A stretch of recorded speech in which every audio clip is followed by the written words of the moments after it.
Hello, welcome back to the channel. I'm in the car today because I'll just make a video wherever because I'm just basically talking and waffling about mental health, well-being, therapy and all those kinds of things. And thanks to everyone who's already started checking out the stuff. And I've got loads and loads of ideas in my head, and finding the time to make these is going to prove more difficult as I go forward, but hopefully I can stick to it. I want to talk about Carl Jung today. Carl Jung is another one of my heroes. He has so many different concepts and ideas that they're very, very deep. I find him to be more interesting than Freud in many, many ways. A lot of his stuff would be considered a lot more mystical and maybe even spiritual. He talks about the unconscious a lot, just as Freud did, but in a much different way. He came up with a concept called archetypes, which I will go on to talk about. I find his work absolutely fascinating. Some people say he's hard to read. I actually don't find him that hard to read at all. I don't know why. His stuff just clicks with me. But one of the concepts, because he was also a therapist, one thing that he talked about, which is kind of what I see as the kind of main goal of therapy. What I mean by that is there are many goals within therapy, and it's really up to the client to make those goals really right. You can sit and do goal setting with the therapist, but it's not something I do a lot. It's more something that happens on an intuitive level as you're going along. And, I plot progress with my clients all the time. But the main goal, I think, of therapy, and this is where I talk to people a lot about therapy. I say that therapy is a deconstructive process. And what I mean by that is that you have to reach what Carl Jung called is individuation.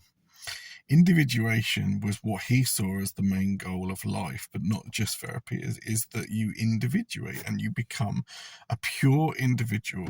And to do that, you have to work through what I call the deconstructive process of unprogramming yourself. And I know that sounds weird, but we go through life, and when you think on a deeper level like this, you start to think about how you've been programmed. Because we all have, human beings are programmable. And we've been programmed by our early childhood experiences, which includes parental figures, it includes teachers, it includes influences around us, other children of our ages. Everywhere we receive messages. And these messages sometimes can do damage to us, and they can thwart us going forward. And when you come to therapy, and especially if you're looking at it in a Jungian mindset, you are trying to individuate.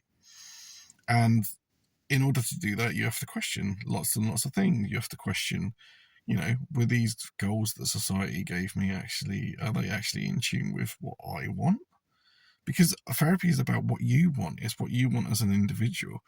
And a great writer who writes a lot on philosophy and psychology is Michael Tsarian, and he said that basically think of individuation, it's natural in nature because every snowflake is individual and every leaf is individual. Nature doesn't make a copy, so why should that be the same with human beings? And I think that's absolutely true. And that's why I don't like a lot of New Age concepts. I don't like this whole we are all one concept at all, because actually we're all complete individuals. And I'll go on to talk about that in depth as well when I talk about the crowd consciousness and things like that, and how it's really good to get away from that kind of mindset. And in therapy, it's about you as an individual and what makes you you. And to be accepted in that way when you're talking with a therapist can be very, very healing. To go on that journey of, okay, let's look at our childhood. What messages did we receive that actually are bullshit and actually are not serving us anymore? And it's about deconstructing them until you say, because you've built up all these layers like an onion. That Shrek thing that people are like onions, aren't they? They have very many layers. Well, a lot of those layers were given to us. They weren't actually, and some of them are not helping us at all. So it's about exploring that at a deeper level until you reach the point of, I completely accept who I am. And actually, I know who I am, because a lot of people walk around not knowing who they are because they've been so screwed up by society and their external influences around them, and that perhaps haven't had the foresight or the in-depth wisdom to actually question any of that. And of course, when you come to therapy, of course, we question that all the time. We look at one of the one of my mentors many years ago said that she felt as a therapist that what we do is we shatter illusions. And I think that's what she was alluding to, the illusions that we pick up from everyone else around us. So individuation is really an end goal of therapy, of what I call good therapy, deep therapy. Of course, not everyone reaches that. And actually, many people, it could take a lifetime to do that work, because you have to go into other aspects like the shadow, which I'll go on to talk about. That's a Jungian concept that's very, very important in therapy, shadow work. You'll hear me talk about that a lot. I'm going to do a whole video on that. So Carl Jung is a really, really important figure in my world. And to individuate, if you can help a client individuate, they've done what they needed to. But I don't think I think it's a therapeutic goal, but I actually think this is deeper. I actually think that's what we're here to do on earth, is to individuate and accept ourselves for who we are. And then you can help other people, or whatever it is that you're here to do. That's not something anyone can tell you, really. Like, teachers in school they can guide you and they can teach you things, but they can't shape who you are.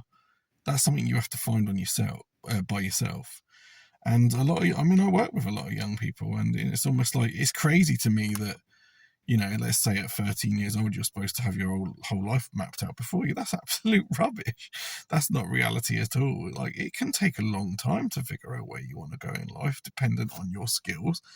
Also, part of that, I think, is accepting your limitations, because not all of us are meant to be Olympic gold medal winners. Not all of us are sporty, not all of us are intellectual, not all of us. We have to discover what makes us us.